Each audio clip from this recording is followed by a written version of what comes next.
invasive thing. People want lighter, whiter teeth. They want to have straighter teeth, and we can do that without having to give you any pain.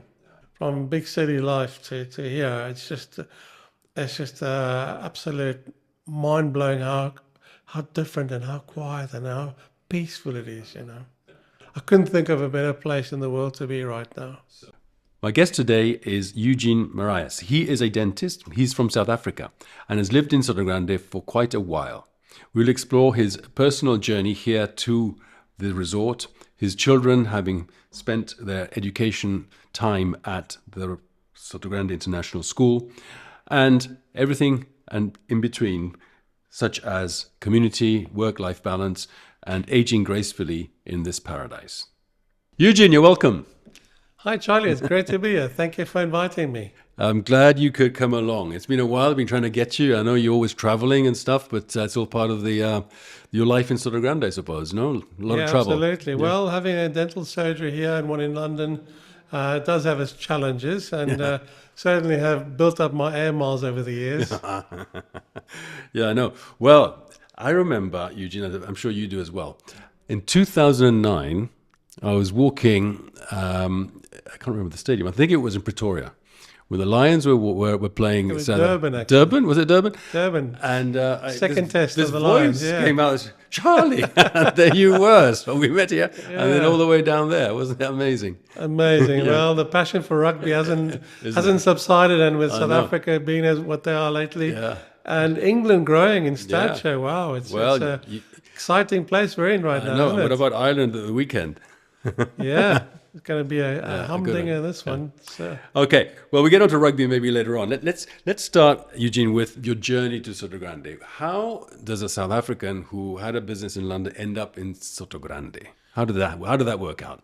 Well, if you look at the climate and the nice sun we've had today, albeit a little cooler, you'll understand why me as a South African and living in London was looking for a place in the sun. Okay. So obviously we'd lived in England for about 12 years and had been going back to South Africa regularly, but then kids came along and expensive flights to South Africa made us look for an alternative. Right. And that's obviously why we're looking for a place in Europe, which is 2 to 3 hours flight from London and a direct flight, which made it all the easier. So obviously we had a look in Portugal and all along the Costa del Sol and south of France. But when we found this little secret on the Mediterranean, it was absolutely the place to be. What year was that? That was, we bought our first place in 2000. And, we signed up for it. It was built and we moved in 2004. Right. So just over 20 years ago. Okay. And children were young, born? Yeah, no. my son Henry was 6 months old. Yeah. The girls were sort of 4 and 6. And, so they went to the international school. And it's fair to say I've paid my dues for Sotogrande International School. And thankfully, I've had many, many happy patients from there doing my orthodontics for the school. And it's been pretty good. It worked both ways very well. My kids have grown up to be well-adjusted adults. I can't praise the SIS more. Did you find the school? Did you come here for the school? Was that one of the attractions, or was it something you tripped over when you got here? Well, if you look at my logo, and you've been a Sotogrande man, you'll know that golf is a big pull here. Yeah. I mean, we have got probably the finest golf course in the world in a very small radius. You know, I think of Alcaidesa where I live, La Reserva where I'm a member, Sotogrande where you're a member, and Valderrama. Wow, Roque as well. Roque. I mean, beautiful, beautiful golf course and such good nick. It's just a pleasure playing golf here. So I couldn't think of a better place in the world to be right now. So golf is what attracted you more than school? 100%, yeah. Okay. Schools came later. Okay, very good. I like an honest man like that, you know. Yeah, absolutely. So you came here and golf was an attraction. You've been a member at San Roque as well? Or, I was a member at Alcaidesa many, many years ago. It's now got the links, of course. That was, yes, a beautiful course right now. But things changed there, and I had an opportunity to join San Roque Old, which was very much a favourite of mine over the years. Situations changed, and then I got invited to join La Reserva, where I'm currently a member. And to be honest with you, played there yesterday, and the course is absolutely in stunning condition. I played there yesterday as well in the Gonzalez Sanchez in charity thing. Scramble competition. The scramble competition, yes. It didn't win, but yes, Stephanie got closer to the pin, so that's all right. We took something home. Yeah. So yeah, what were your first impressions though? So if you came here, you wanted a home, you wanted a place in the sun, you found your golf, obviously beaches and everything else. Being a South African, you're very much an outdoor type, I imagine. The braais at the weekend and all that, so you could do that. But what were your first impressions of Sotogrande as such? Was it a sleepy place in the 2000s? Was it, it's still very seasonal, of course. Then the marina, as we see it today, probably wasn't in existence, or certainly not as it is today. So you've seen it grow as well. Wow, Charlie, over the last 20 years, man, I thought this place has just exploded, really.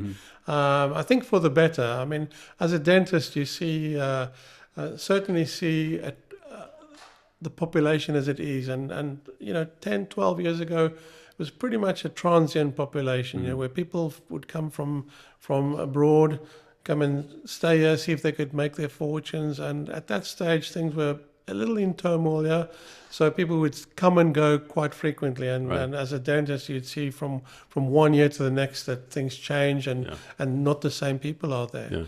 But I have to say, in the last sort of 4 or 5 years, I think the emphasis has changed. We've got a lot of people coming in. The new hotel which Messi took over is really fantastic. The quality of the restaurants has improved tremendously, and the seasonality is slowing down, and so much so that a lot of these restaurants are open year-round, which is really good. I mean, I remember years ago you'd walk around the streets of Soto and it was dead. Nothing going on. Right now, things are looking up. There's music everywhere. It's really the place to be. And I think I've got to give you credit with your marketing and your podcast and everything. It's really great. Thank you. But it is putting people and places on the map. No, it's amazing how this podcast has attracted people, and I'm getting emails and WhatsApps asking about not necessarily what was spoken about in the actual episode, but things that could happen, things that might materialize. What's my advice on certain things, and that's simply because I invite guests here to talk about the community, to talk about what we're all about, and to air the good stuff and the bad stuff, because not everywhere is perfect, and we need to always try and improve what we're doing. But it has helped a lot, this podcast. But I mean, Sotogrande is a community. You quite rightly pointed that out, and as a community we need to stand together, and it's a diverse one, because not only is it Spanish per se, a very big English community, and of course the Northern European contingent is massive here.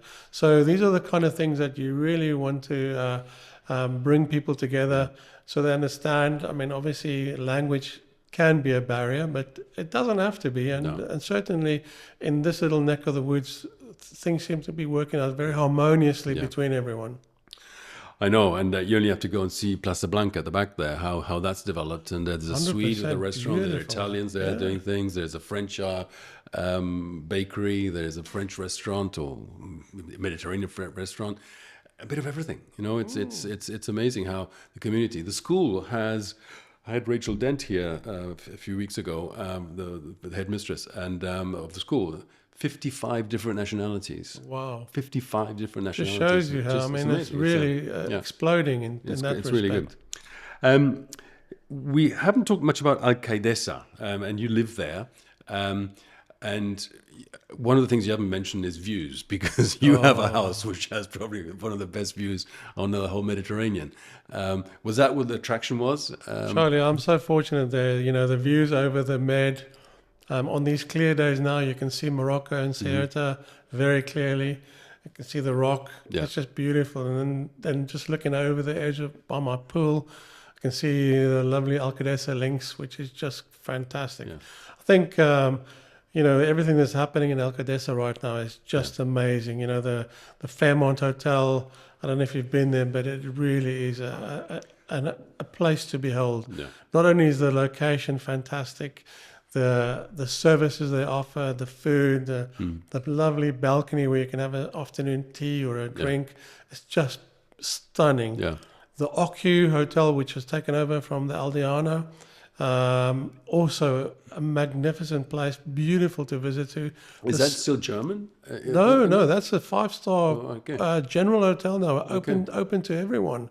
And the service levels in both of those hotels are just incredible. Yeah, I know. I mean, I went to the inauguration, which was 6 months after they actually opened. But yeah, that, and I've met the manager there, and I've eaten in Dalmar a couple of times as well. So yeah, I totally agree. It's a great addition to what we have, because it's just up the road. It's just we're loving it, because I mean, there's so many more people coming to Alcaidesa and realizing that it's not that far from Sotogrande and easy to get to, and the service road makes it a far more attractive to travel to and from on a Friday or Saturday night. So we like that anyway. You worked a little bit in Gibraltar, didn't you? You had a practice there. Yeah. I don't know how up to date you are with this treaty business that's going on, because I had Mike Nichols here from Chesterton's, and he was talking about the ratification, which should be hopefully sometime in January, and it becoming a reality a few months after that, because they have to build the infrastructure to do whatever they have to do.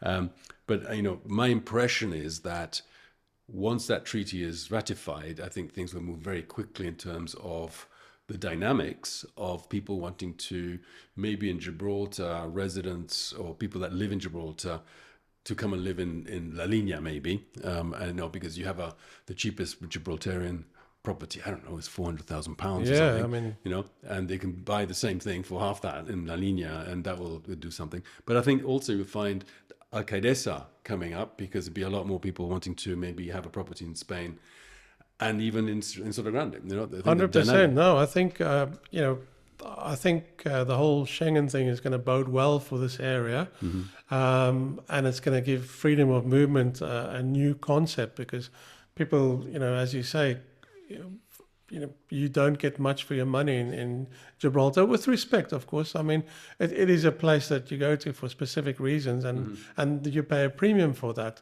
But for the regular Gibraltarian, coming to places like Santa Margarita, La Línea, Alcaidesa, which is very close. I mean, I can get to my home from the aircraft within 25 to 30 minutes. So it's very, very convenient for me traveling to and from England. Definitely, I think it will open up a huge frontier in a manner of speaking. Sure. So I think it'll all work out very well. It should definitely stimulate the local economy. I've noticed a few more Gibraltarian patients coming to see me, right? And I think I'm happy and positive that it's going to work out okay. Right. Well, I hope so, because it's you can only add to everything, and it's the growth, and it's good to have local growth as well, not just Swedes and Poles and coming from all over the place. Have the local people here as well, coming over and enjoying themselves. Your children, let's quickly on the school. They went all the way through, didn't they? From kindergarten. Oh yes, all the way through. They've done the whole bang shoot, as it and were. now they've all gone, or is Henry's left? No, the program, the SIS program, is very good. My children were very fortunate to get into the universities that they selected with the help of the school. Mr. Mungles was a key person in that respect, who helped my daughter Layla and Zoe get their spots. Layla went to London to the business school there. She graduated in business studies, international business studies. Zoe went to LA to the Hollywood Film School, and she got a degree in film production there. And Henry went to the University of Newcastle and just graduated as a mechanical engineer in the summer. Super. So everyone achieved their goals that they set out to. And certainly we got to thank the SIS for that. And they program. did the IB course, obviously. They did the IB course, yes. Which is, and for someone like Zoe, if she had done the English version, GCSEs, she would not necessarily have gotten her acceptance at the university in LA. So with a baccalaureate, it was plain sailing really, which is definitely a good point for the SIS. No, you can, and particularly as it's so international that you can go back to your university wherever you're coming from if you want to do that, or go. Yeah. Presumably, she could have got into any South African university if she wanted to, but that's it opens it up. It's not. And the school make a work of getting those placements, so that's great. Or at least when they were at SIS. And I'm sure they do still. It's what about raising the family from the sports and that sort of thing? Activities. The kids, they had everything they wanted. Wonderful, No, I got no complaints. Both of the girls were trained as rhythmic gymnasts. Wow. And they competed at national level. Wow. They were great. And Henry actually made the GB under 15 paddle team. Okay. So they played in the World Champs in Marbella, which was fantastic this year. So it's amazing. Yeah. So as far as that's concerned, I really can't complain.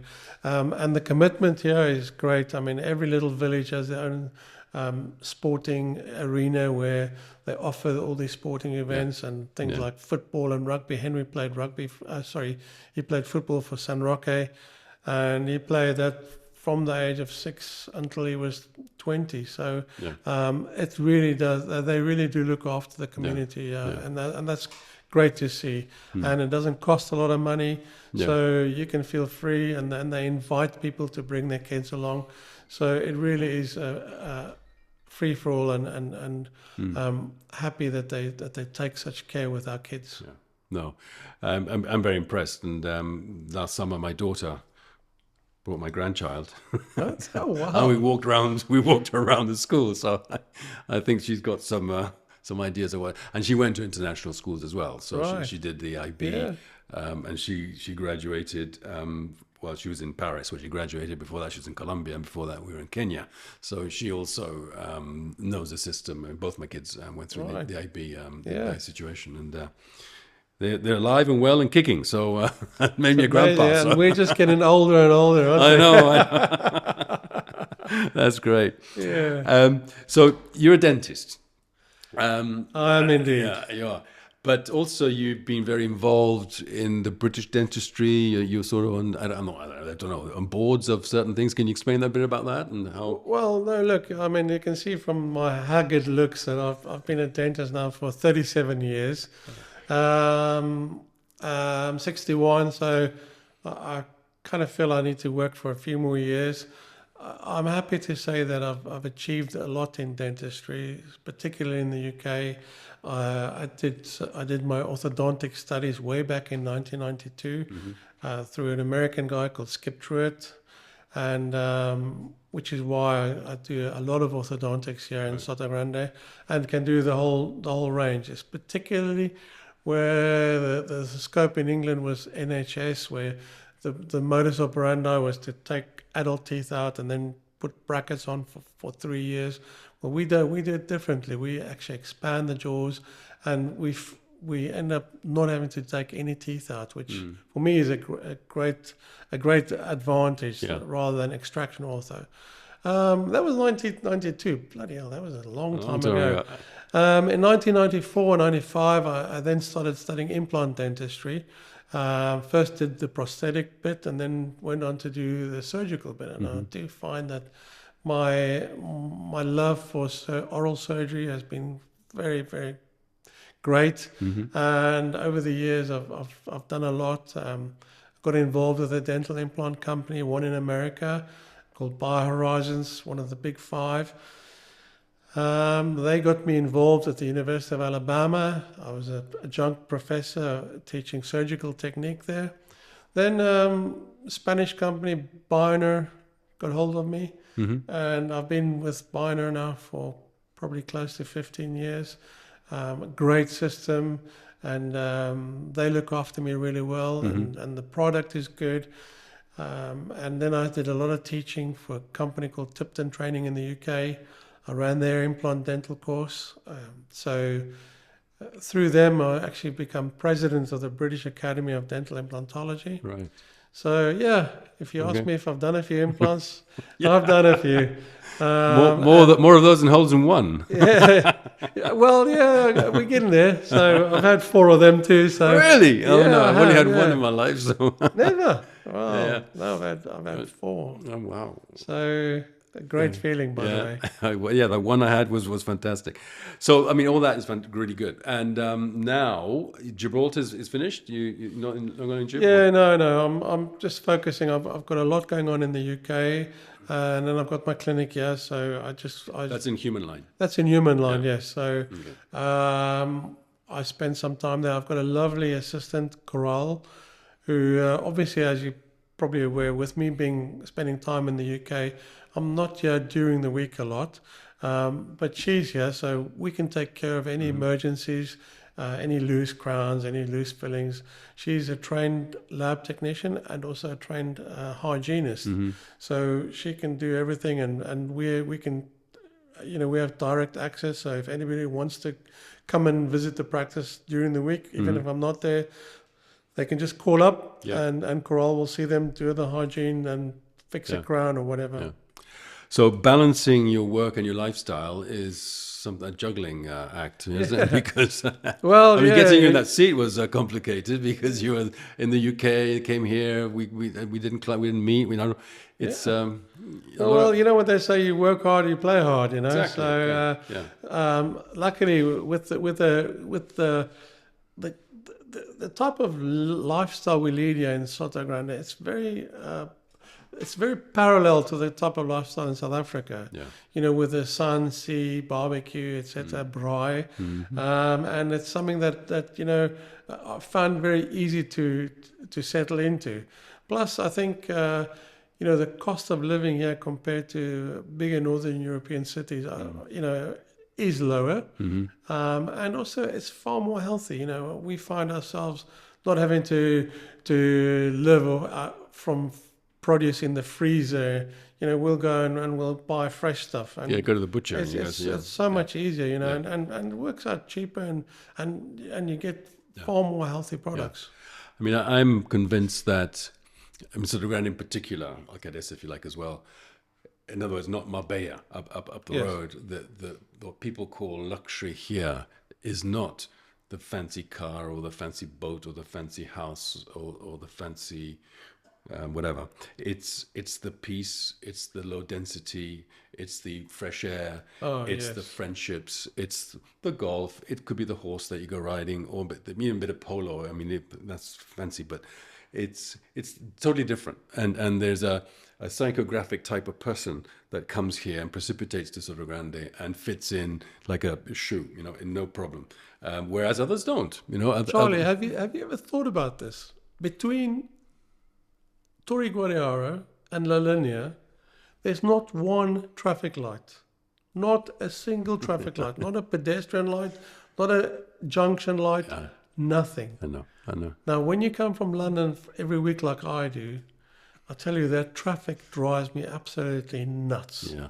The noise, the sirens from the police and the ambulances.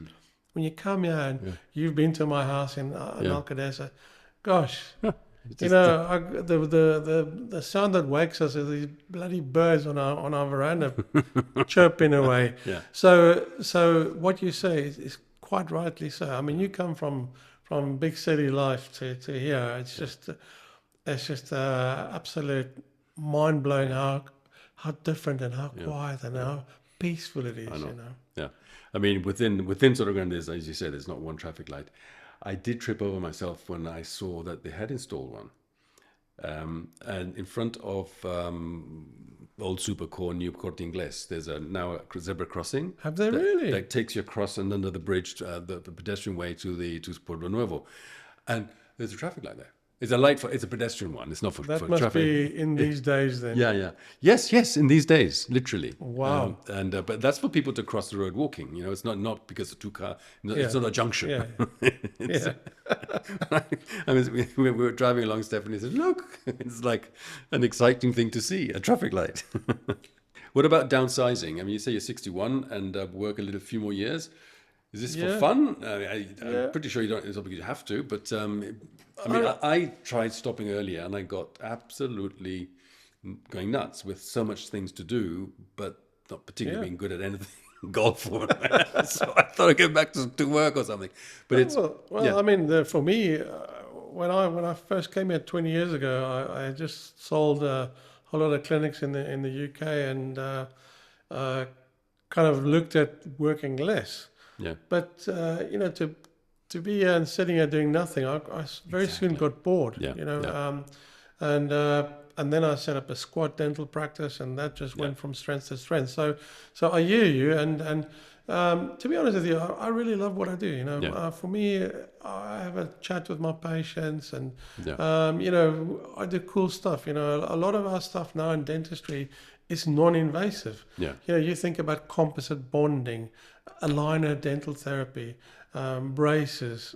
These are kind of stuff, teeth whitening, hygiene. These are the kind of thing people want. Yeah. They don't want to have a filling or anything like that. Yeah. But we're doing things now which are non-invasive, non-painful. They don't need an injection. Yeah. Of course, if you need something more serious like Then you an do. implant or you break a tooth, that's a different story. And obviously I can do all that, But definitely in terms of the emphasis has changed on image. Yeah. People, when COVID came and we had Zoom, people then realized, oh my goodness, is that my smile? Or those my baggy eyelids, So, that right? then people all of a I've been sudden, told about baggy eyelids. I actually end up having surgery on my eyes because have? of that. Yeah.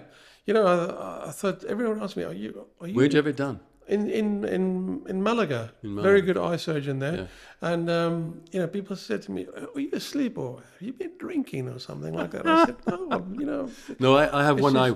One eye was thumped in a rugby match, I think, and that's why I got one eyelid funny. But I mean, my eyes were constantly kind of closed, and then I went to have the surgery, and I had big bags under my eyes, and they were taken away. So, so this was the advent of the Zoom meeting, Exactly, and people looking at their smiles and seeing themselves thinking, crikey, I got to fix that, know.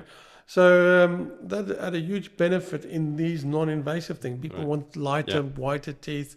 They want to have straighter teeth, and we can do that without having to give you any pain. Yeah. What would be any advice you would give to any newcomer, anyone coming in, knocks on my door and says, "Look, I would like to have a house," and anyone settling in? What would be your sort of the 2 or 3 things they would need to grip on, socially, professionally, or whatever? What would be? Well, let's look at it first of all from a social point of view. I mean, there are many clubs here, paddle and tennis clubs. Yeah. Golf clubs, riding clubs, and then the community sport clubs where people can get involved. So, as a first instance, if you're any inclined to that sort of way, is to join like the Octagonal Paddle Club or Sotogrande Rackets or one of the golf courses, and that gets you off the mark immediately. Sure. In terms of schools. Obviously, there are a few schools around. Obviously, the one here is the SIS, which we really enjoy and is growing in stature by the day. So that takes care of the kids, and you make friends with the parents. Of course, yeah. So that's a knock-on situation. In terms of residency, I think one has to look at first of all where you want to be.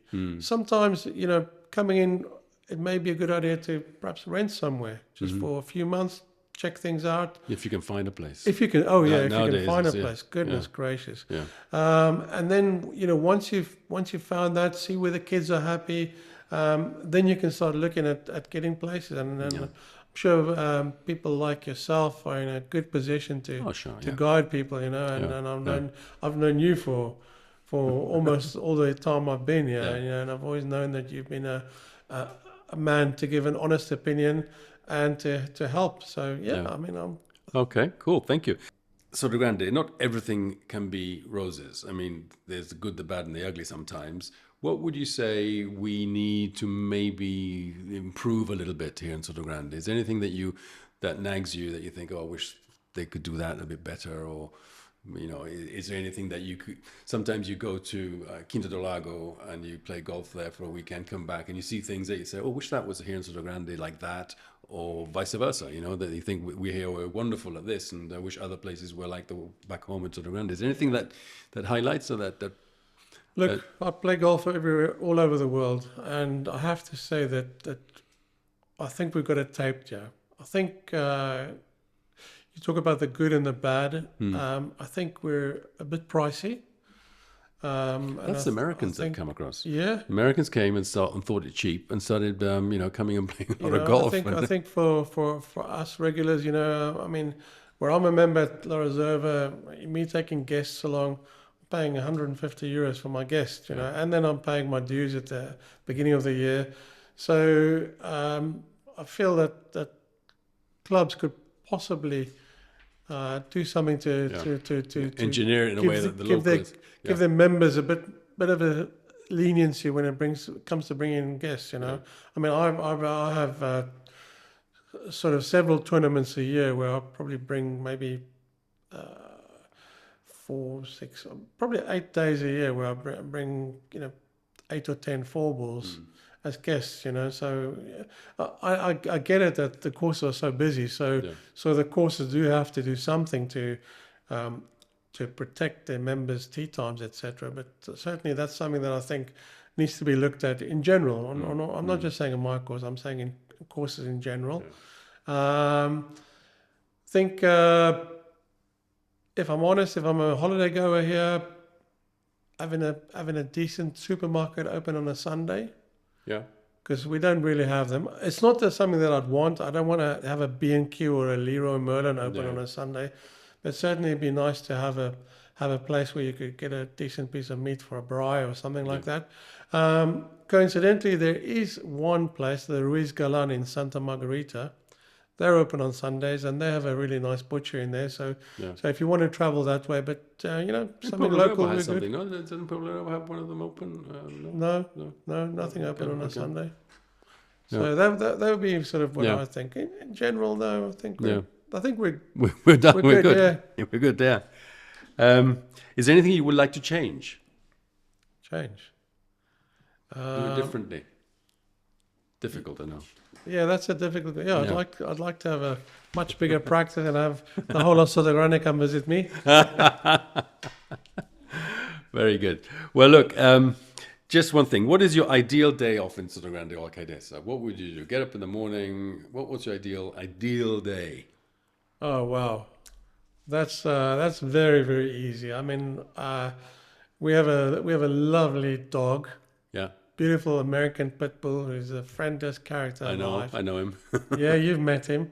And he is a nice guy. I'm not saying I met him because he bit me or anything. He's a lovely dog. Yeah, no, he's a lovely dog. Well, I'd walk him down to the lighthouse on the beach. Wow. And I'd have a swim there in the crispy cold water, which is just fantastic. And then take him back home, have a bit of breakfast, and go and play a round of golf at my favorite golf course. Fantastic. Yeah, and then end up with a nice braai afterwards. Ándale, toma ya. Okay.